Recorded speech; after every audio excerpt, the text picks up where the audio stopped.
Quando a gente fala contra regimes autoritários de poder e dominação e põe a religião nesse bojo, é sobre coisas reais que nós estamos nos referindo. Não a teorias da conspiração, invencionices ou questões já superadas. Não, senhor. Na verdade, a religião cristã, principalmente, instrumentaliza toda uma série de comportamentos que vão puxando, tal qual um vagão de trem, outras tantas mazelas que não servem, eu falei, não servem para a sociedade moderna em que vivemos. Para ser bem sincero, nunca serviram. Eu pergunto a vocês, e respondam para vocês mesmos. Para que serve o preconceito? A discriminação? Seja qual for a vertente da mesma, para que serve? Para que serve, meus amigos, o racismo? Para que serve a misoginia, xenofobia e todas as demais fobias que a Bíblia incentiva? Apenas como atraso para a sociedade, abrindo feridas nas mentes das pessoas e cicatrizes tão difíceis de lidar para toda uma etnia, todo um grupo social e de gênero, legitimando a barbárie por parte de quem acredita que Deus está com a maioria. No vídeo de hoje, eu vou contar duas histórias de tristeza, dor e, ao menos em uma delas, morte. O desfecho de ambas histórias representa uma tendência que até hoje se repete na contramão do desenvolvimento social, humanista e racional. Fique comigo, porque logo após a nossa abertura eu volto e te conto tudo sobre essas tristes histórias. Vigilante da Razão, o seu canal de opinião e crítica. Meus amigos e minhas amigas do canal Vigilante da Razão, muito bom dia, boa tarde ou boa noite a cada um de vocês que está aí do outro lado assistindo a mais este super vídeo aqui no canal Vigilante da Razão. Estar com você é sempre uma honra e você é muito bem-vindo. Você que de repente vem do sul, sudeste, oeste, norte, nordeste, centro-oeste, do leste do Brasil, você que está fora do Brasil também, receba o meu cordial abraço e meu aperto de mão fraternal. Você, eu repito, é uma pessoa maravilhosa. Você é uma pessoa especialíssima. E fique à vontade, porque aqui nesse canal nós tratamos sobre diversos assuntos. Assuntos relacionados ao ateísmo, religião, política, filosofia. Muitos assuntos que deixam você sempre bem informado. E aqui nós não atacamos pessoas. Nós atacamos sistemas. Nós atacamos o modo operandi de sistemas perversos como o sistema religioso.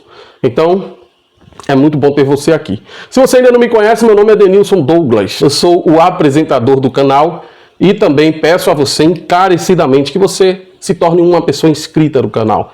Esse canal precisa de você. Eu quero agradecer aos mais de 2030 inscritos. Nós estamos crescendo de forma orgânica.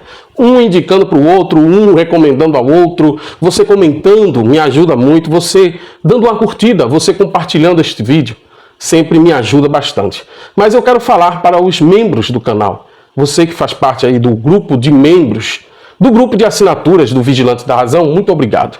Você é uma pessoa que se dispõe a não apenas assistir aos nossos vídeos, mas também você se dispõe a contribuir.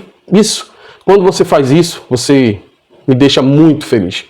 E eu quero também dizer para você que você tem a possibilidade de contribuir com qualquer quantia para esse canal, através do Pix Solidário. vigilantedenilson@gmail.com vigilantedenilson@gmail.com. Então, fazendo isso, você nos ajuda a não apenas nos motivarmos cada vez mais, como também investirmos no canal. Precisamos da sua ajuda. Mas vamos, sem mais delongas, ao vídeo de hoje. Antes, porém, um recado para você. Antes de começar o vídeo, eu gostaria de dar um recado para você. Fique comigo mais um pouco. Oi pessoal, tudo bem? Calma aí, sou eu mesmo, Denilson Douglas. Eu tenho uma pergunta para você.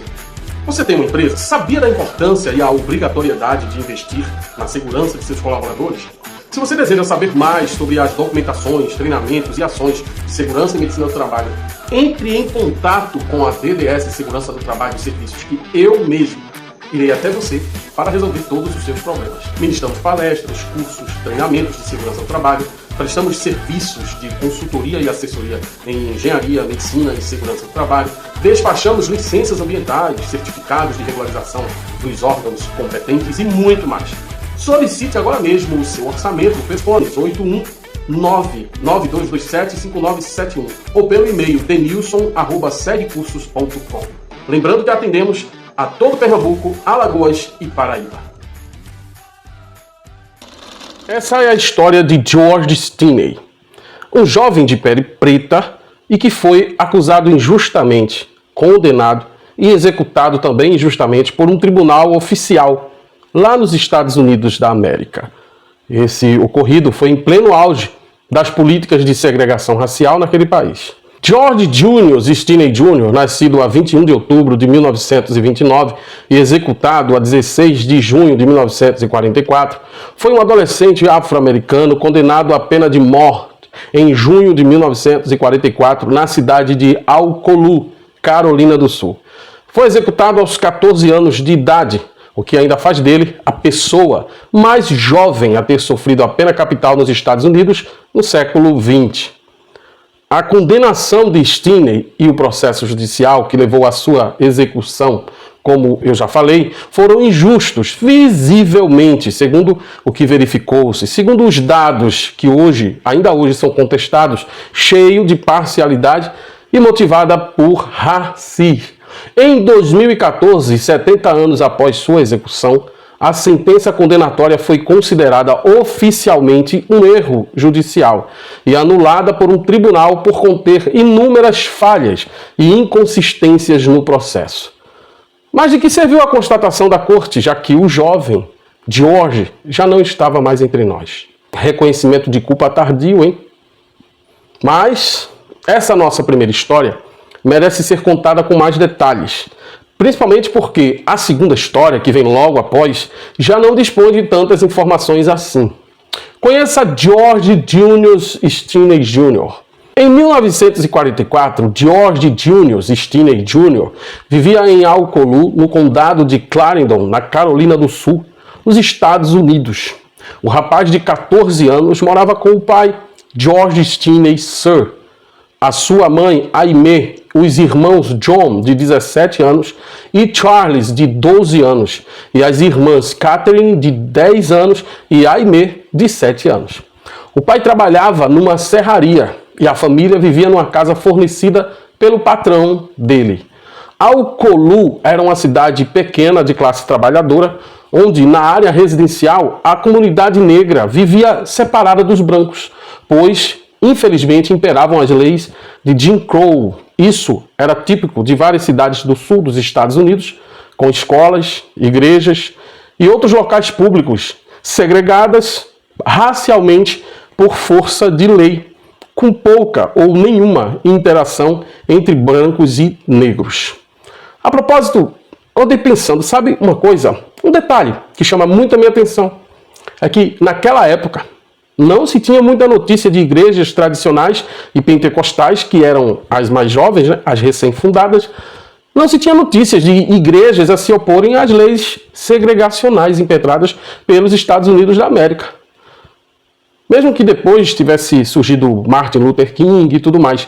Mesmo porque de tais igrejas, às vezes surgiram grupos supremacistas brancos, como o KKK.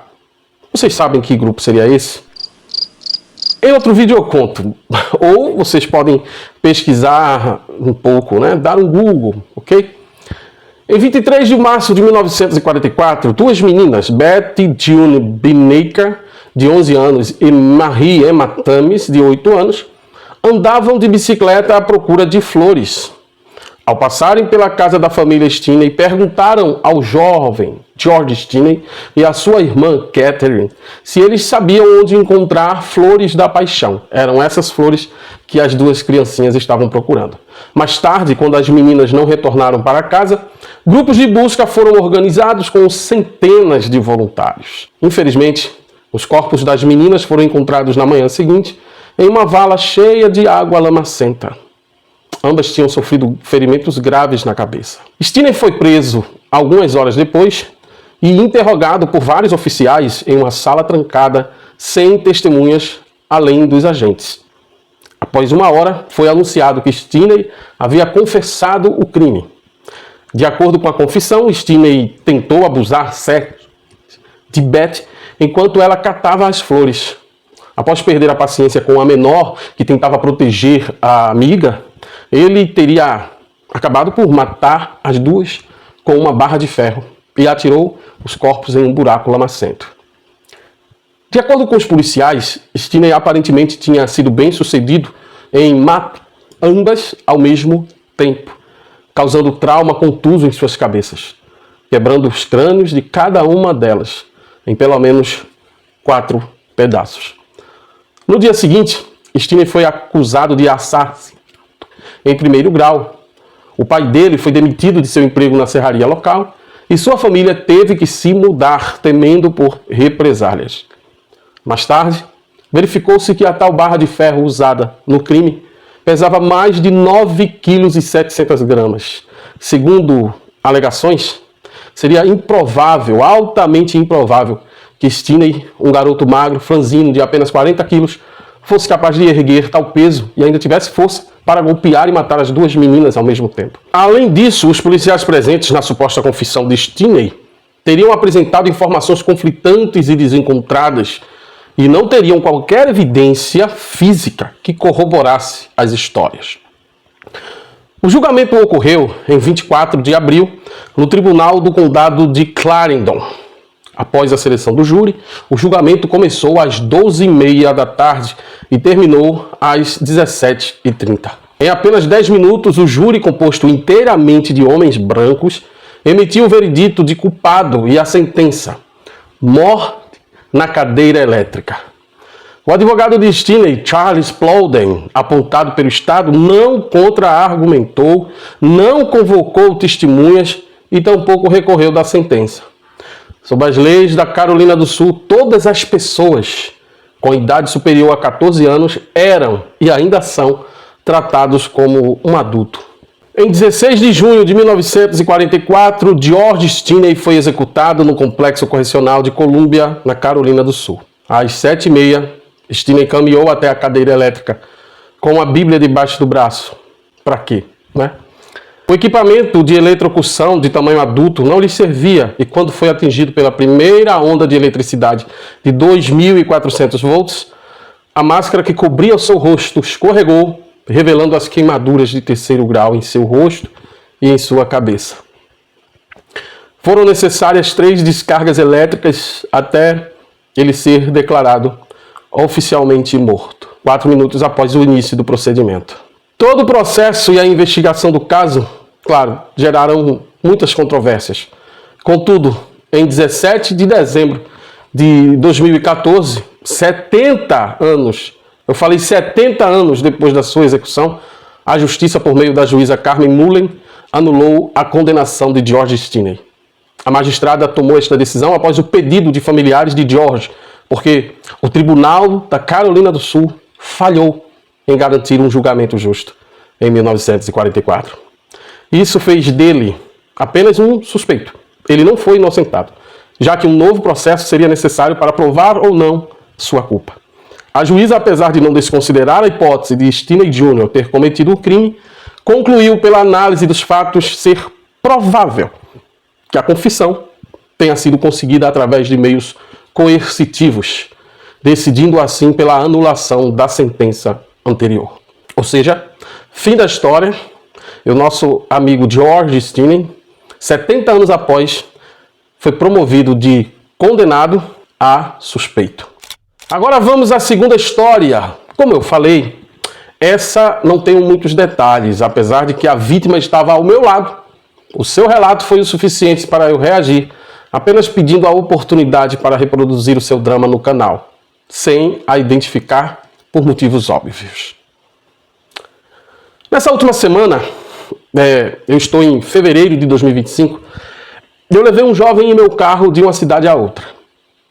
Vi que ele estava com uma camiseta do centenário das Assembleias de Deus em Pernambuco e decidi puxar assunto com ele, de forma respeitosa, claro. De aparência simples, o humilde jovem de pele preta, foi muito gentil e relatou a mim que aquela camiseta fora presenteada a ele por um familiar e que toda a sua família era evangélica. Daí, eu, quando perguntei o porquê de ele ter se afastado da igreja, ele mencionou muitas coisas erradas que ele presenciou, muito sofrimento e frustração, e seguiu explicando, mesmo sem eu ter pedido, que quando ele estava firme na igreja, participava de um conjunto musical. E aqui eu abro um parêntese de que é obrigatório nas igrejas modernas a existência de conjuntos musicais, de bandas de louvor e tudo isso, porque dizem que é louvando a Deus que o mesmo se faz presente na vida de qualquer servo. Não é bonitinho isso? Enquanto o servo está louvando de coração, com sinceridade e tudo mais. Muito bem. O jovem estava no ensaio do sábado e de repente chegou para ele um recado de algum familiar, dizendo que o seu tio, que havia chegado do sudeste do país, queria vê-lo. E queria vê-lo com urgência, estava com muita saudade. O jovem pediu a autorização ao dirigente do conjunto para se ausentar mais cedo para atender às necessidades de ver o tio, que há muito tempo ele também não via e estava com muitas saudades do tio. Foi liberada a sua saída e ele assim seguiu. Naquela noite, um aparelho celular de uma componente que permaneceu no ensaio foi dado como sumido e aquele jovem não sabia de nada. Ficou sem saber até o dia seguinte. Na noite do dia seguinte, já no domingo, ao se dirigir para o seu lugar na bancada do grupo de jovens, ele foi procurado pela moça que perdera o celular, acompanhada de seu pai e de outros dirigentes da igreja e do conjunto, que o acusaram de haver furtado o aparelho celular da jovem. O nosso amigo sofredor, inclusive, foi impedido de assentar-se em seu lugar, permanecendo no banco dos fundos da igreja durante todo o culto. Eis que ele participou aos prantos de todo o culto, extremamente triste e envergonhado, até que o pai da moça o procurou e assumiu que estava errado e que o aparelho celular da moça havia sido localizado no chão do banheiro da igreja, próximo ao cesto de lixo. Pedidos de desculpas feitos, inclusive aceitos, e o jovem saiu daquela igreja decidido a não voltar. Não voltar mais. Agora imaginem vocês o quanto aquele rapaz não sofreu por ser acusado do que ele não havia feito. Vocês têm noção do que se sente ao perceber que a união e comunhão dos crentes tão mencionada aos quatro cantos do sistema religioso, em cultos e pregações fervorosas, toda aquela história de comunhão não passa de balela? Imaginem vocês que os acusadores talvez se achassem extremamente próximos ao Deus, o Pai das luzes, que não revelou a verdade sobre aquele jovem que carregava e ainda carrega o estigma tão pesado de ser, na mente dos racistas, o suspeito padrão. Parafraseando o Mano Brown, vocalista e líder dos Racionais MCs. Eu fiquei extremamente perturbado, como homem preto que sou, em lembrar, porque já sabemos, mas às vezes somos lembrados, que tanto tempo se passou, as leis estão mais favoráveis às minorias e mesmo assim, os grupos sociais, a política, as igrejas e tantas outras instituições como a escola, as faculdades, ainda preservam vestígios tão fortes de um passado vergonhoso de preconceitos, discriminações, perseguição, inclusive morte. É mesmo lamentável. Pessoal, esse foi o vídeo de hoje. Lembrando, seja membro deste canal e me ajude a produzir vídeos cada vez melhores e cada vez mais penetrantes para um público cada vez maior. Lembrando também que esse vídeo esteve disponível com antecedência de um dia para os membros, que também têm acesso a extras, cenas excluídas, erros de gravação e vídeos exclusivos. Valeu, pessoal. Até mais.